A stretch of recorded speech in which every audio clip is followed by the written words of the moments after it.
ನಮಸ್ತೆ ವೀಕ್ಷಕರೇ, ನಾನು ನಿಮ್ಮ ಮೈಸೂರಿನ ಶ್ರೀನಿವಾಸನ್.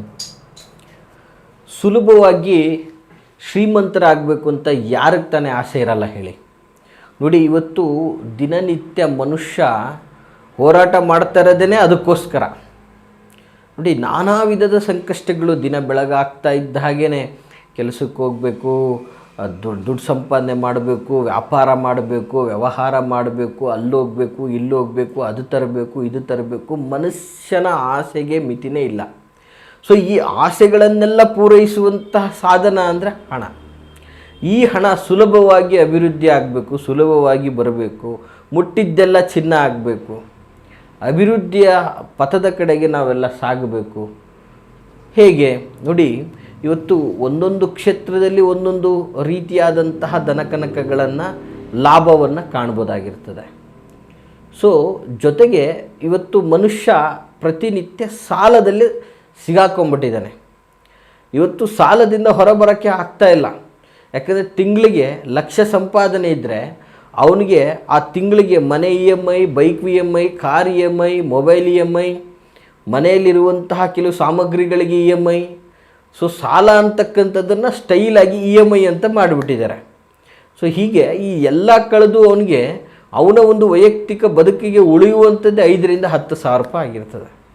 ಸೊ ಇದರಲ್ಲಿ ಖುಷಿ ಪಡು, ಸುಖ ಪಡು, ಆನಂದ ಪಡು ಅಂದರೆ ಎಲ್ಲಿಂದ ಸಾಧ್ಯ ಆಗ್ತದೆ? ಖಂಡಿತವಾಗಿ ಸಾಧ್ಯ ಇಲ್ಲ. ಸೊ ಹೀಗೆ ಮನುಷ್ಯ ಇವತ್ತಿನ ದಿನಗಳಲ್ಲಿ ಸಾಲದಲ್ಲೇ ಬದುಕ್ತಾ ಇದ್ದಾನೆ ಅಂತ ಹೇಳಿದ್ರೆ ತಪ್ಪಾಗಲಿಕ್ಕಿಲ್ಲ. ಇಂತಹ ಸಾಲದಿಂದ ಮುಕ್ತಿಯಾಗಿ ಸುಲಭವಾಗಿ ಶ್ರೀಮಂತನಾಗಬೇಕು, ಆರ್ಥಿಕ ವ್ಯವಸ್ಥೆಯಲ್ಲಿ ಅವನು ಉನ್ನತ ಶ್ರೇಣಿಯಲ್ಲಿ ಇಳಬೇಕು. ಸಾಲ ಲಕ್ಷನೇ ಇರಲಿ, 1000ನೇ ಇರಲಿ, ಕೋಟಿನೇ ಇರಲಿ ರೀ, ಅದು ಪರಿಹಾರ ಆಗಿ ಅವನು ಶ್ರೀಮಂತನಾಗಬೇಕು. ಅಂತಹ ಒಂದು ವಿಭಿನ್ನವಾದಂಥ ಒಂದು ತಂತ್ರ ಪರಿಹಾರವನ್ನು ನಾನು ಇವತ್ತಿನ ದಿನ ನಿಮಗೆ ತಿಳಿಸ್ಲಿಕ್ಕೆ ಇಷ್ಟಪಡ್ತಾ ಇದ್ದೀನಿ ವೀಕ್ಷಕರೇ. ನೋಡಿ, ಏನಾಗಿದೆ ಇವತ್ತಿನ ದಿನಮಾನಗಳಲ್ಲಿ ಎಷ್ಟು ವರ್ಷಗಳಾದರೂ ಕೂಡ ಮನುಷ್ಯ ಯಥಾಸ್ಥಿತಿಯಲ್ಲೇ ಸಾಕ್ತಾ ಇರತಕ್ಕಂಥದ್ದು. ತಿಂಗಳಿಗೆ ಸ್ಯಾಲ್ರಿ ಬರುತ್ತೆ, ಅಲ್ಲಿ ಹೋಗ್ತಾ ಇರುತ್ತೆ, ಅಥವಾ ತಿಂಗಳಿಗೆ ಇಷ್ಟು ದುಡಿತೀನಿ, ಅಲ್ಲಿ ಹೋಗ್ತಾ ಇರುತ್ತೆ. ಸೊ ಮಧ್ಯದಲ್ಲಿ ಆಗುವಂತಹ ಏರಿಳಿತಗಳಿಂದ ಮತ್ತೆ ಸಾಲ, ಎಷ್ಟೇ ದುಡಿದ್ರೂ ಮತ್ತೆ ತಿಂಗಳಾಗ್ತಿದ್ದಂಗೆ ಇನ್ನು ಮತ್ತೊಬ್ಬರ ಹತ್ರ ಕೈ ಚಾಚೋದು ತಪ್ತಾ ಇಲ್ಲ. ಸೊ ಹೀಗೆ ಸಾಲದಿಂದ ಮುಕ್ತಿ ಹೊಂದಕ್ಕಾಗ್ತಾ ಇಲ್ಲ, ಶೀಘ್ರವಾಗಿ ಶ್ರೀಮಂತನ ಆಗೋಕ್ಕಾಗ್ತಾ ಇಲ್ಲ. ಸೊ ಕೆಲವ್ರಿಗೆ ಏನಾಗ್ತಾ ಇರುತ್ತೆ, ನಿತ್ಯ ಸ್ವಪ್ನದಲ್ಲೇ ಯೋಚನೆ, ನಾನು ಯಾವಾಗ ಮತ್ತೊಬ್ಬರಿಗೆ ಹಣವನ್ನು ಕೊಡುವಂಥವನಾಗ್ತೀನಿ, ನಾನು ಯಾವಾಗ 4 ಜನಕ್ಕೆ ಸಾಲ ಕೊಡುವಂಥವನಾಗ್ತೀನಿ ಅನ್ನುವಂತಹ ಯೋಚನೆ ಸೃಷ್ಟಿಯಾಗಿರ್ತದೆ. ನೋಡಿ, ಬಹಳ ವಿಶೇಷವಾಗಿ ನಾನು ಈ ಒಂದು ವಿಷಯವನ್ನು ಅಧ್ಯಯನವನ್ನು ಮಾಡಿ ನಿಮಗೆ ಹೇಳಲಿಕ್ಕೆ ಇಷ್ಟಪಡ್ತಾ ಇದ್ದೀನಿ. ಬಹಳ ಸುಲಭವಾದಂತಹ ಈ ಒಂದು ಪರಿಹಾರ ತಂತ್ರಗಳನ್ನು ಮಾಡಿದ್ರೆ, ನೀವು ಕೂಡ ಆಗ್ತೀರಾ ಅದ್ಭುತ ಶ್ರೀಮಂತರು. ನೋಡಿ, ಇವತ್ತಿನ ದಿನ ವ್ಯಾಪಾರ, ವ್ಯವಹಾರ, ವಹಿವಾಟು, ಉದ್ಯೋಗ ಯಾವ ಕ್ಷೇತ್ರಗಳಲ್ಲಿದ್ದರೂ ಕೂಡ ಎಲ್ಲ ಕಡೆಯಿಂದನೂ ಬರ್ತಕ್ಕಂಥದ್ದು ಹಣನೇ ಮೂಲವಾಗಿ. ಈ ಮೂಲವಾದಂತಹ ಹಣ ಬಂದಿದ್ದು ನಿಲ್ಲಬೇಕು, ನಿಂತಿದ್ದು ಡಬಲ್ ಆಗಬೇಕು. ಆವಾಗ ಮಾತ್ರ ಶ್ರೀಮಂತಿಕೆ ಬರಲಿಕ್ಕೆ ಸಾಧ್ಯ ಆಗ್ತದೆ, ಇಲ್ಲ ಅಂದರೆ ಸಾಧ್ಯವಾಗೋದಿಲ್ಲ. ನೋಡಿ, ಮತ್ತೊಂದೇನಾಗ್ತದೆ, ಈ ಸಾಲ ಬಾಧೆಗಳು ಮನುಷ್ಯನ ಜೀವನದ ಮೇಲೆ ನಾನಾ ವಿಧದ ಸಂಕಷ್ಟಗಳನ್ನು ಕೊಡ್ತಾ ಹೋಗ್ತದೆ. ಸೊ ಹೀಗಾಗಿ ಈ ಸಾಲದಿಂದ ಮುಕ್ತಿ ಹೊಂದಬೇಕು, ಶೀಘ್ರವಾಗಿ ಶ್ರೀಮಂತರಾಗಬೇಕು. ಈ ಒಂದು ಕಾರಣದಿಂದಾಗಿ ನಾವೇನು ಹೇಳೋಕ್ಕೆ ಇಷ್ಟಪಡ್ತಾ ಇದ್ದೀವಿ ಅಂದರೆ, ಈ ಒಂದು ಸಣ್ಣ ತಂತ್ರವನ್ನು ಮಾಡಿ, ಭಾಳ ಸುಲಭವಾದಂತಹ ತಂತ್ರ ಆಗಿರ್ತದೆ. ಆರ್ಥಿಕವಾಗಿ ಪ್ರಗತಿ ಕಾಣೋಕ್ಕಾಗ್ತಾ ಇಲ್ಲ, ಲಕ್ಷಾನುಗಟ್ಟಲೆ ಆದಾಯ ಇದೆ, ಆದರೆ ಆ ಆದಾಯ ಸೇವಿಂಗ್ಸ್ ಆಗ್ತಾ ಇಲ್ಲ. ಈ ಥರದ್ದೆಲ್ಲ ಒಂದು ಪ್ರಶ್ನೆಗಳಾಗ್ತದೆ ಕೆಲವು ಪಂಗಡಗಳದು. ಮತ್ತು ಕೆಲವ್ರದ್ದು ಏನಾಗಿರ್ತದೆ, ಸಾಲ ಸಾಲ ಸಾಲ, ಪ್ರತಿ ಸಲ ತಿಂಗಳಾಗ್ತಾ ಇದ್ದಂಗೆ ಸಾಲ.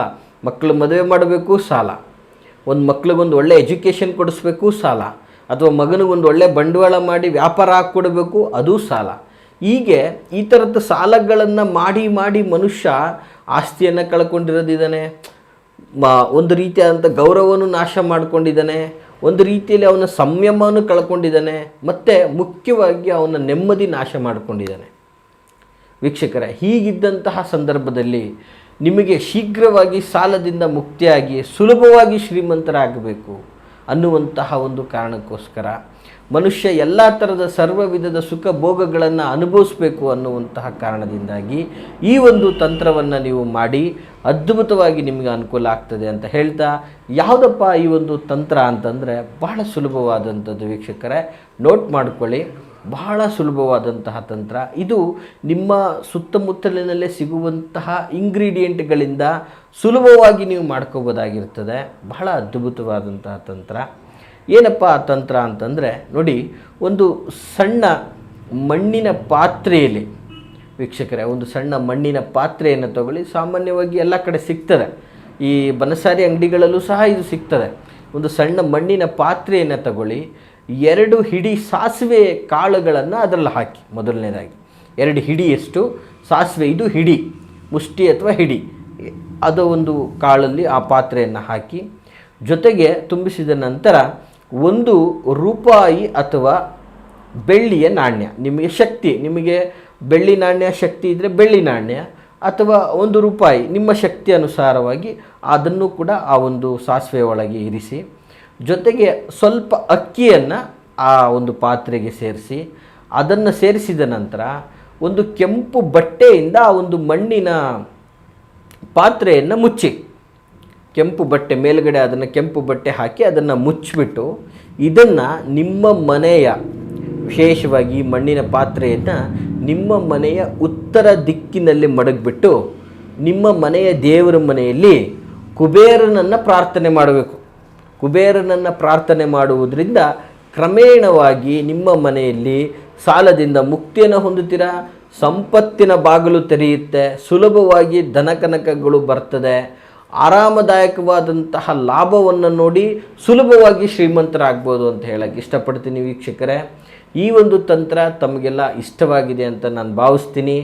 ಯಾರಿಗೆ ಸರಿಯಾಗಿ ತಿಳಿಲಿಲ್ಲ ದಯವಿಟ್ಟು ವಿಡಿಯೋವನ್ನು ಪುನರ್ ಪ್ರಸಾರವನ್ನು ಮಾಡಿಕೊಂಡು ಮತ್ತೊಂದು ಬಾರಿ ವಿಡಿಯೋವನ್ನು ನೋಡ್ಕೊಳ್ಳಿ ಅಂತ ಹೇಳಕ್ಕೆ ಇಷ್ಟಪಡ್ತೀನಿ.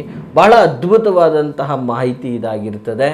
ಸೊ ಜೊತೆಗೆ ಯಾರಿಗೆ ಇದಲ್ಲದೆ ಬೇರೆ ಎಲ್ಲ ಮಾಹಿತಿಗಳ ಬಗ್ಗೆ ಕೇಳ್ಕೋಬೇಕು ಅಥವಾ ನಿಮ್ಮ ವೈಯಕ್ತಿಕ ಕೆಲವೊಂದಷ್ಟು ವಿಷಯಗಳನ್ನು ಹಂಚ್ಕೋಬೇಕು, ಒಂದು ಒಳ್ಳೆಯ ಪ್ರಿಡಿಕ್ಷನ್ ನೀವು ತಗೋಬೇಕು ಅನ್ನೋದಾದರೆ ನಮ್ಮ ಒಂದು ವಿಡಿಯೋದಲ್ಲಿ ಕಾಣ್ತಾ ಇರತಕ್ಕಂತಹ ಸಂಖ್ಯೆಗೆ ಕರೆ ಮಾಡಿ ಅಂತ ಹೇಳ್ತಾ, ನಾನಿರುವಂತಹ ವಿಳಾಸ ಮೈಸೂರಿನ ವಿಜಯನಗರ 2ನೇ ಹಂತದಲ್ಲಿ ನನ್ನ ಕಚೇರಿ ಇರ್ತಕ್ಕಂಥದ್ದು. ತಾವು ನಮ್ಮನ್ನು ನೇರವಾಗಿಯೂ ಸಹ ಬಂದು ಭೇಟಿಯಾಗ್ಬೋದು ಅಂತ ಹೇಳ್ತಾ, ಎಲ್ರಿಗೂ ಶುಭವಾಗಲಿ. ನಮಸ್ಕಾರ.